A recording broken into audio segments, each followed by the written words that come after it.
Dá uma olhadinha nessa tabela aqui. Primeiro eu vou te dar um contexto e depois vou te explicar ela bem certinho, tá? Hoje de manhã eu estava conversando com a Su, uma atleta que treina comigo. Ela é uma atleta de 5 km de asfalto, uma atleta muito boa, costuma estar sempre nos pódios das provas que ela disputa, mas acontece que ela chegou no momento que ela sente que ela está estabilizando, ela não está mais conseguindo evoluir. O que é absurdamente normal, tá? A gente geralmente tem esses platôs, a gente evolui, alcança um platô e aí a gente tem que pensar em uma forma de conseguir vencer, romper essa barreira.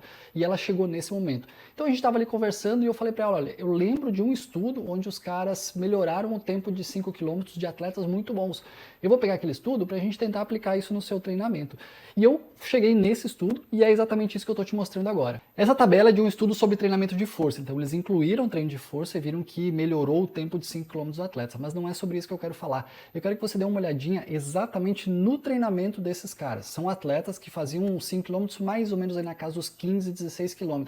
Olha que interessante, durante 8 semanas eles fizeram exatamente o mesmo treinamento. Segunda, quarta e sexta, treino de rodagem muito leve. Terça, quinta e sábado, treino intervalado, exatamente a mesma estrutura do treino intervalado. O que mudou? Foi o ritmo. Conforme eles iam evoluindo, melhorando, os ritmos também iam sendo acelerados.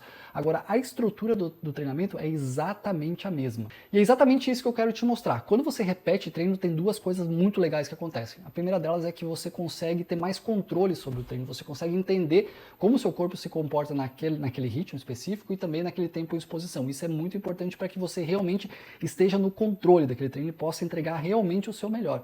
E o segundo ponto é que você tem alguns pontos de comparação. Então você vai ver que semana passada você fez isso, no mês anterior qual foi o ritmo, então você consegue ver essa evolução.